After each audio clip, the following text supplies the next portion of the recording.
The million dollar question: how do entrepreneurs transition from self-employed to owning a business that turns a profit? My name is Chris Waters, and this podcast has the million dollar answer. Welcome to CEO Secrets.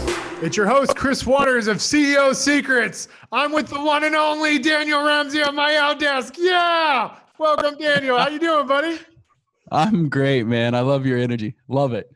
Man, you know, last time I saw you, we went to a Chicago Bulls game at the NAR event in, I don't know when that was, 2017? Yeah, and that was super fun, and I miss going to basketball games. I love that. Yeah, that was a good time, man. That was really cool. Yep. I don't want to like speak negatively of NAR, but like the event itself wasn't like that exciting. It was all the stuff afterwards that was more fun. The beer garden is what you're talking about. Yeah, Yes, exactly. yes, and beer garden was Chicago. Yeah. And Chicago, which is an amazing city. I don't know if you remember me telling you this, but the night after that game, well, I think when maybe we were at the beer garden, I went and got, I think I got a double espresso. It was like 8 o'clock at night or 9 o'clock at night. And I couldn't go to sleep. And so it was like, I think it was like 11 o'clock and I was like laying in bed and I'm like, dude, I was in the hotel room. I was like, man, I got to get up and like burn some energy off. And so I went for a walk and I started heading west and I went through like Chinatown and stuff.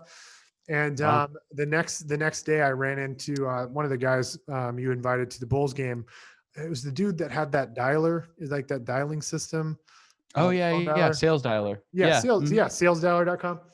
Yep. I ran into him the next morning and I was telling him, I was like, man, I couldn't sleep last night. And I started telling him like, yeah, I like ended up past Chinatown. And he's like, dude, what were you doing? Like, that's where all the shootings and the crime is. That's awesome. I love it. Anyways, so for people that don't know you, Daniel, first off, you had a super kick-ass real estate team. And, at a certain point decided to start helping folks with getting virtual assistants. Yep. What year was that? Gosh, I hired my first virtual assistant in 2007, right during the last pandemic. And then I was at a conference, kind of like what we were doing at NAR, right? I was at a conference and a good friend of mine said, hey, Daniel, could you get me some? And I was like, sure, but I got to charge you something. And my outdesk was born because of a conference, hanging out with, smoking good business people just like yourself. And, that particular client, his name's Christian, he went from 0 to 17 virtual assistants. Wow. And every 2 weeks, we whacked $100,000 off his payroll. And he was several thousand, kind of like you mentioned, Mark Spain, similar scenario. Huge team, multiple locations. And, we easily took off all the admin, all the marketing, a lot of the prospecting and phone work from these big, companies. I have a quick question for you specific to prospecting. Is it a criminal offense to hire somebody unlicensed to prospect consumers for the sale of a home? That's a great question. In Texas, they might string you up. I know you're in Texas. So they might string you up on a tree and some cowboy looking sheriff might shoot you, take out your left knee and then put you in a tree. Here's the thing.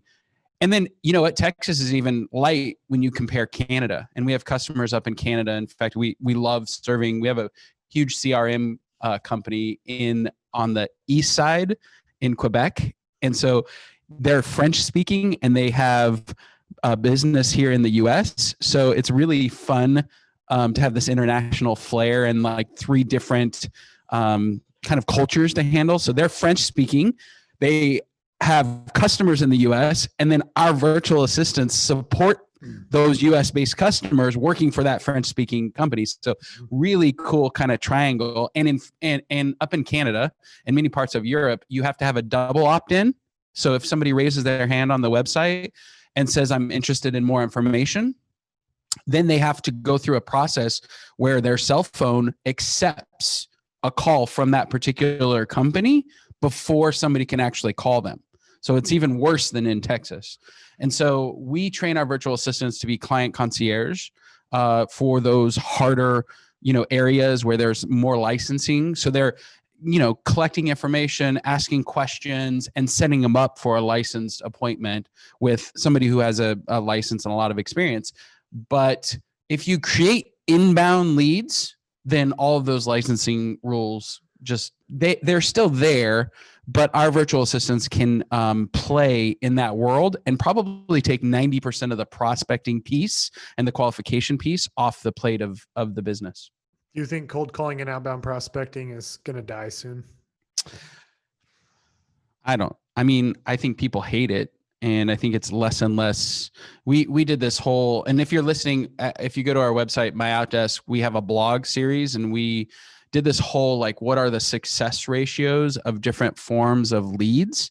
And, cold calling is a 1 to 10,000 success ratio.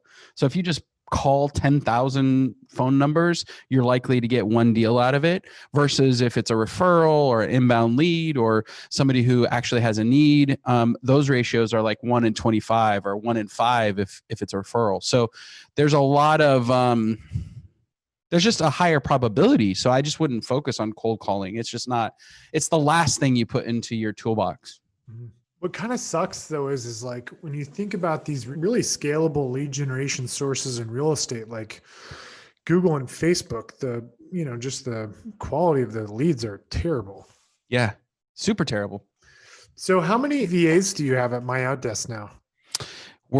We just crossed the 1,300 mark of full-time folks working every single day for customers and clients just like you. Mm-hmm. And so as a company, we're pretty blessed and excited, 13 years in. And we just last month, we helped 110 businesses find leverage. Nice. That's awesome. Are you expanding outside of real estate? Yeah. So, accidentally, actually, like 5 or 6 years ago, we had a boat broker from Florida, like, call up, and I was like, "Hey, what are you selling?" He's like, "Oh, boats. You want to see some pictures?" And he shows me this yachts of, like, these huge, like, what does that cost? And he's like, "That's a $30 million boat." I'm like, "What?" Yeah. And he needed help in his business. And I was like, well, if we can help a boat broker, we can probably help the tech company in Canada. We can help an insurance guy. We can help we have a really cool new business where she's creating online experiences for companies that are having these blended models where some of their people are virtual. And so, yeah, we're serving a lot of different businesses now. Cool. That's awesome. What's the big, hairy, audacious goal for you, like, as a business owner? Yeah. So 1,300 folks is a big number. We're hoping for 6,000. Like, that's kind of the number, and impacting lives is kind of, when you think about it, our folks in the Philippines, this is a great example.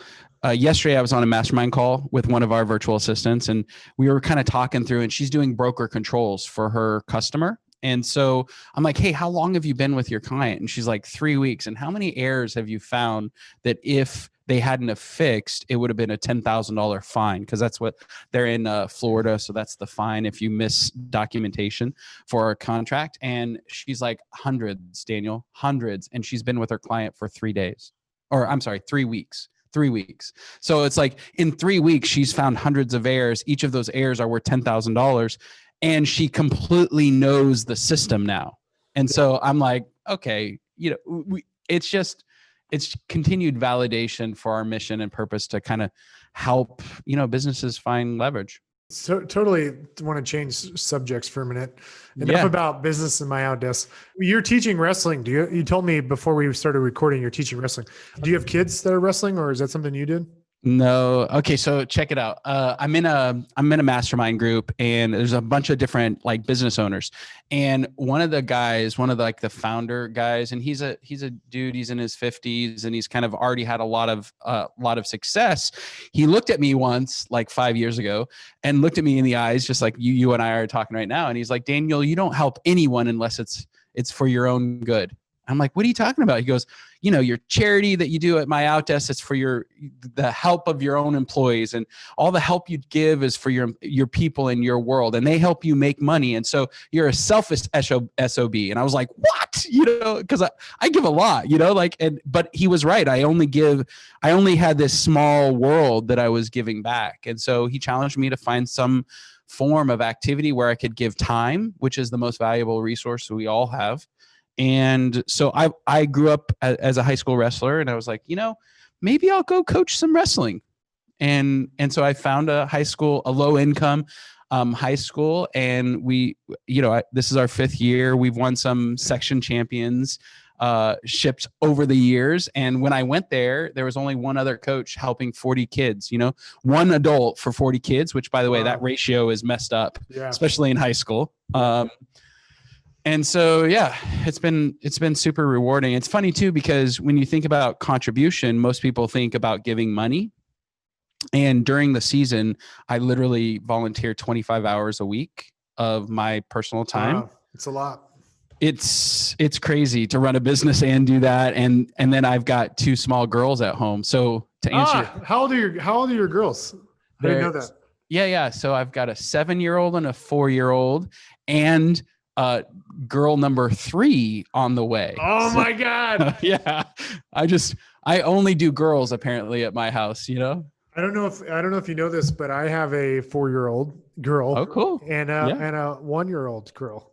There you go, man. We're girled up. In fact, I don't know if your life is like this, but my mother-in-law comes over, my wife's sister, so my girl's aunt, she has a daughter. They come over. My mom lives 5 blocks from me.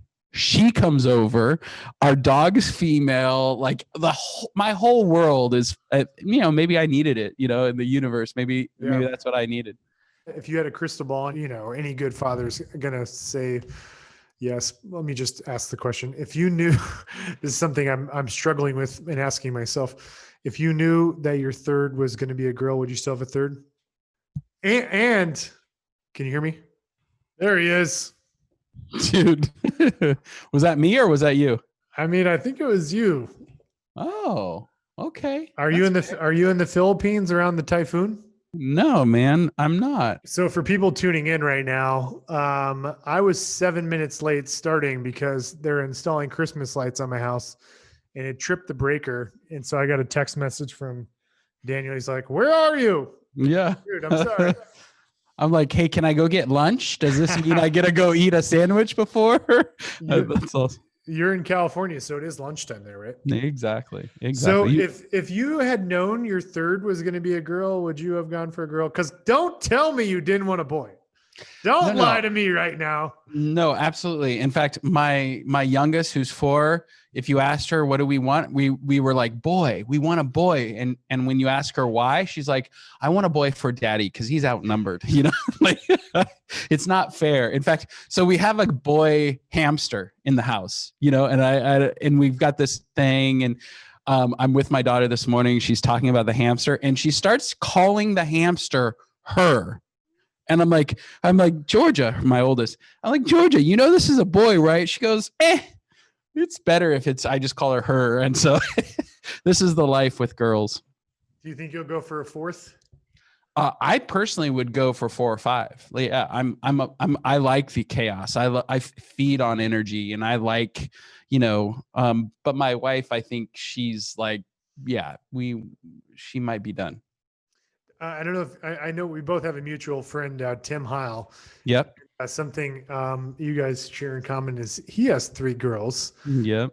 But the 4th, they got lucky. The 4th one is a boy. There you go. Maybe I'll tell my wife that. Yeah, maybe your 4th one will be a boy. Who knows, man? Well, we were talking about this before the show started. We were talking about how you don't really have any hobbies. I was talking about how I didn't have any hobbies. Yeah. I was having dinner with a guy that's like a juggernaut in the real estate space named Mark Spain. And I was telling him about this new venture I was going to do with Tim Heil. And Mark said to me, dude, you need to get some hobbies. Stop starting new businesses. So do you have anything going on? Because you said you don't have any hobbies. So do you have any other businesses besides my outdesk? You know what? I've learned over the years, so you'll laugh at me, but I don't buy things that are work anymore. So I like old stuff. So I buy antiques and like cool old cars and cool old houses and stuff. And so I've just learned like over the years to stop buying work for myself. Cause I'll do that. I'll buy a house and I'm like, okay, this thing has to get gutted. Right. And, but wildly enough, like we have a cabin up in Tahoe. I like just putting around outside and doing a little work on the cabin. And so I have to get little projects to keep me engaged and busy. But hobby wise, like I don't watch TV. I'm not a big What kind of antique cars do you have? well, actually I don't, because so my last purchase, you'll laugh at this. I bought Honda trails, two little Honda trails. Like one was like a 125 and the other was a 110. And the thing about the Honda trails, first of all, it's the most sold motorcycle in the world, like Honda trails. These little, because they started in the 50s and they sold till like the 80s and 90s. So I buy these things and it turns out there's carburetors in them. Well, I'm not mechanical. And so I'm like, so I got to do spark plugs and like and I'm talking to the mechanic and I'm like, so you have to do this every time. And he's like, oh yeah, bro, I've got 4 of these. I love them. But every time you got to do something to get them to start. And I'm like, all right, I'm going to get rid of those. I'm done. I don't want and they were really cool. But it turns out Honda is making a 2021 version that's fuel injected. So I'm like, okay, I'm going to buy those now. Do you have any other houses besides the one in Tahoe? That's another thing is as part of our evolution as a company, like this is a building that our company owns. And so I stopped buying onesie twosie houses or duplexes or fourplexes. And I started investing in commercial real estate. We have a couple buildings that we own. I'm doing a lot of lending. My last like hard money lending. Yeah. So a lot of lending on cause once you get to a certain level of success, like us entrepreneurs, we want to start and we get energy from doing new things. And what you and I both need to do is not do that. So I'm looking for ways to stay engaged that aren't huge money or time sucks. And so hard money lending and investing in commercial real estate, those are things that they're good payoffs. They're good legacy things. How are you finding commercial deals, man? Like the market. I mean, obviously now with Corona, next year may be a great time to buy some commercial office buildings, but like historically, what have you been doing to find good deals on the commercial side? Because the cap rates are terrible. Yeah, I'm a nut, man. I am always looking for value add. The last project that we did was a old warehouse in downtown area, and it was really cool because I just did the entitlements for it, but now there's 5 houses along the alleyway that the actual developer bought from us. So there was a commercial building up front that was really cool, and I liked it a lot. I thought it would be a good like haircut place or a tattoo parlor or some of that like small retail stuff, right? And then we entitled the back section of the building. It was like a weird L shaped lot. So the back portion that went to the alleyway and to the street, they're now 5 2-story homes with parking, and it's really cool. And then, so I consistently look for value add deals, and I don't care what the market looks like. Those are always out there. Do you have a CoStar membership? Yeah. Get on CoStar. Yeah. I'm on CoStar. I'm on LoopNet because sometimes, it's easier to search on LoopNet. I mean, I love CoStar. What did I? They're such a big company now. Yeah. Yeah. And I'm kind of a nut too. Like I still look at the residential MLS market every single night to just know what's happening in our neighborhood and know what's going on in the world. And yeah. What do you do when you go out to Tahoe? Are you a skier? What do you do when you're at snowboard? Yeah. Snowboard? My girls are, one's a snowboarder, one's a skier. My wife's, she surprised when we were dating. I'm like, okay, let's go to Tahoe, let's go. And she's just like, boom, down the mountain. I'm like, oh, good. She's actually good. Like, this is great. And so it's something that we share. And we're right near Sugar Bowl, which is on the North Shore of Tahoe. Uh-huh. And so that's where we typically go. And there's a resort there. I went there with my wife before we had kids. I think it was like 5 years ago, actually, with a guy from Sacramento, your hometown, Tom. We met with Tom Daves and his wife. Yeah. We stayed at the Ritz, and it's on some mountain. Heavenly. Yes. Heavenly. Yeah. So Heavenly? Yeah, there's a heavenly, and guess what? So I got engaged on top of that mountain. Nice. Like That's literally. amazing. Yeah, it's a funny story. So I'm like, hey, babe, are you done? She's like, I'm cold. I want hot chocolate. Let's go down to let's go. And I'm like, okay, but I got to go pee. And she's like, just hurry up. And I'm like, will you come with me? And she says, yeah, yeah, yeah. And she's pissed off. She's like, come on, hurry up. And she clicks out of her thing and I pull her to the side. And she's like, what's wrong with you? Why are we getting a picture? You're ridiculous. Why do we need a picture? We're up here all the time, you know? So I got a picture earlier in the day, and then I got down on my knee and I said, will you marry me? And she like force flew her hand out, but it was the wrong hand. So she gave me the right hand and like said, yes. So that's my heavenly story. Is she a high driver like you, or what's her personality type? No, she's a teacher actually. But she's come over to our side. She's now, she has seen the greener pastures of the entrepreneurial way. Yeah. But she's still, I mean, in her heart, she was a teacher, she likes process. She likes, thinking about it. She likes talking about it, where you and I were just like, let's go do it and we'll figure it out. I want to talk about something controversial for a minute. Sure. I love it. So the election, it was just a week and a half ago. Who'd you vote for? Well, first of all, I love my wife, and she's not a Trump fan, and I'm in California, so my vote doesn't matter. And I voted for Biden. I've got a preference, all of that. Yeah. And who'd your wife vote for? Oh, she's definitely a bad. If I had voted for Trump, she would have killed me.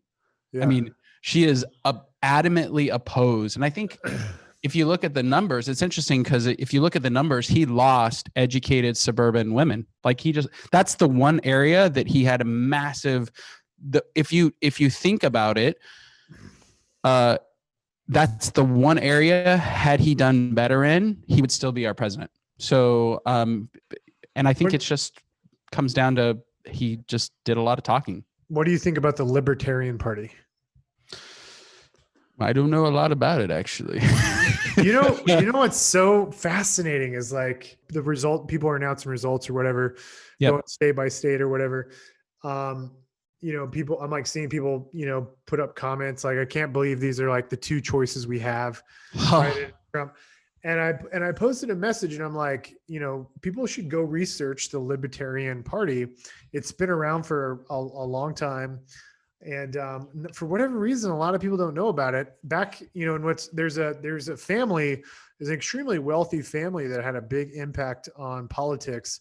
Back in the early 1980s, they invested, it was the Koch family, Koch, I think. Yeah. They invested hundreds of millions of dollars into the Libertarian Party to try to gain some awareness. And they only secured 1% of the vote. And hundreds of millions in the early 80s was quite a bit of money. So anyways, they invested a ton of money in the Libertarian Party, didn't gain any traction. And then I think some point in the mid 1980s through late 1980s, they pivoted into the Republican Party, and they started to they wanted their viewpoint to be influenced and for people to see through the Republican Party. But, like at this, with this recent election, so many people are voicing their frustration over these two candidates and why isn't there a better choice? I wish more people knew about the Libertarian Party. And like most people don't understand what the Libertarian Party is about. They think it's like you're, all about, being super liberal. But in fact, libertarians in their purest form are probably the most pro-capitalist and, free. Like I think about you and like, your values and all that kind of stuff, the time we've got to know each other. And like most people, I feel like I know in my sphere, like if they knew what the Libertarian Party was about, they would actually vote for it because you're pro-business, pro-free markets, pro-capitalism, but you're also socially progressive. Right. And so it's kind of like a little bit of a blend of the Republican and Democratic Party. Their foreign policy, some people, are pro or against. For example, they're against like if some country is like, the dictator's killing everybody, like obviously, we should get involved. but otherwise, like we shouldn't be in getting in people's business in foreign affairs. Right. So anyways, you should research it. The woman that ran for president of the Libertarian Party, her name is Jo Jorgensen, like Mm, super brilliant lady. And that's who my wife and I voted for. that's cool. We're in the state of Texas, and so like you kind of feel like your vote doesn't matter here either because it's largely Yep. Republican. Although you Californians, like you're all coming to Texas in droves. And so Well, the why taxes is are better. The yeah, taxes are better, man. I mean, it's simple. what's keeping you in California? Like you personally, I mean, you would save a ton of money if you moved to another state that didn't have state income. Yep. Well, what's interesting is first I want to talk about your libertarian. I do believe as a country we are all centric, meaning middle. And so I've always thought about maybe just starting a party called the middle, and because the whole world would just, yeah, that's what's right. These extremes that are happening are just, I don't know, they're just funky. We can disagree and still be buds and have a beer later. I just feel that in my heart. But yeah, California, I'll tell you why. The beaches are pristine. The Tahoe, the water is still blue. The air quality here, the people here. Well, Sacramento air quality is good, but not like Orange County, right? Well, I don't live in Orange County. Yeah, I mean, and I wouldn't actually, nor would I live in San Diego, although I like to visit. And so when you think about like our coastline, and we're in Northern California, so there's like a lot of really cool stuff. San Francisco's right there, so we have everything international that you can imagine. Tahoe's an hour. Literally, our place is an hour and 10 minutes door to door. And we are in one of the most beautiful forests in the world. People come from everywhere in the world to come hang out in my area. So, I think saving money is important. Here's an example. Our office shuts down at 5:00. Like if you look at my calendar, I don't do anything after 5. I'm gone. Right. And a friend of mine the other day is like, hey, do you ever work at night? I'm like, sometimes on my cell phone or a laptop or a iPad or something, but it's usually not like deep, hard work. Right.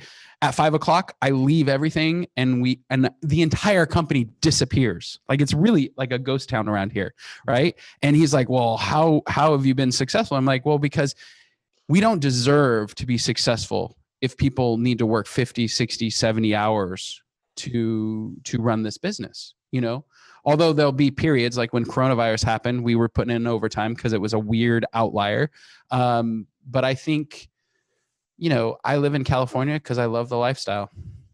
What do you dislike about San Diego and like Coronado? I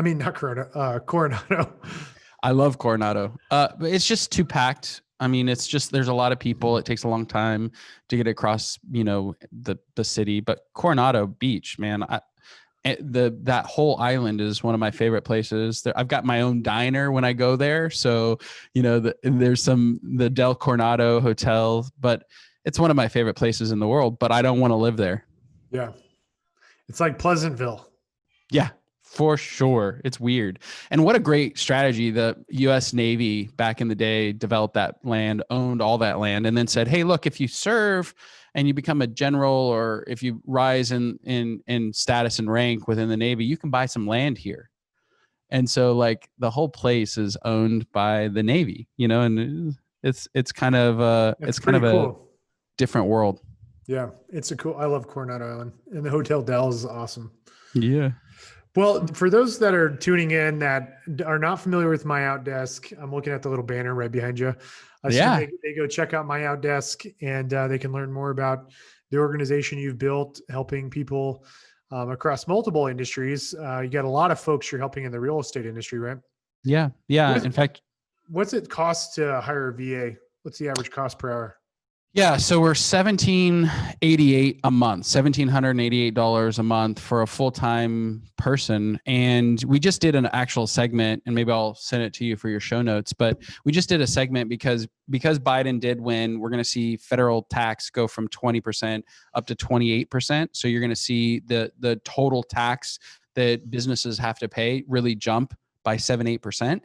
And they're also wanting to layer in some additional like payroll tax and health insurance stuff. And so my guess is we're going to see the average business owner increase their taxable stuff from the 40% that is like the high right now to probably 50 to 60% over the next couple of years. And so we just put a whole piece about like the state of Florida's minimum wage is now $15 an hour. Like they just passed that legislation. Like at the ballot, the people of Florida said, we want the hamburger flipper at McDonald's who's 15 years old and has a summer job. We want that person to make $15 an hour. And so the value of a virtual assistant is just, it's increasing because we're getting people for, you know, about a third of a savings for the minimum wage now across like 15 different states. What does that work out to per hour? 17.88. So like 9 to 10 Oh bucks my an God. hour? I know you asked, like 10 something, 10.55 or 10.40. I'm not sure, but it's $10 basically, Got it. some change. I like to tell people it's like, think about it like $450-ish a week. That's like the easiest way to think about it. Or full-time employees who are dedicated to you, love on your business and in it to grow and scale with you for about $21,000 a year. Yeah. It's hard to beat. That's hard to beat. Yeah. Our customers last year, we did a survey and we've saved them last year comparable to other options. What they said was $55 million. So Wow. it's That's kind of crazy. nuts. That's really cool, man. Yeah. Well, this has been great, dude. It's been great reconnecting with you. Hopefully when live events resume, we'll run into each other again. I don't know, man. I'll tell you, we don't want to travel anymore now. As a company, we figured it out. It's kind of weird to say that, but there's some blessings in coronavirus. Not traveling is one of them, especially with small girls at home like you and I have. Yep. Dude, I'm super efficient now. Like I don't have to go somewhere for a meeting. Yeah. You know, like I'm so efficient now. Back to backs all day long. I love it. Well, guys, for those of you tuning into CEO Secrets for the first time, be sure to hit that subscribe button, whether you're listening on YouTube or iTunes or Spotify or one of those. And go check out my friend Daniel Ramsey's company, myoutdesk.com. I'm personally using a virtual assistant. I think he's been with me almost a decade now, which is crazy to think. Yeah. A guy named Joselle, who's freaking awesome. So anyways, Daniel, it was great reconnecting. Thanks for being on the show. And look forward to connecting with you again in the future. All right, brother. Thank you. Take care, man.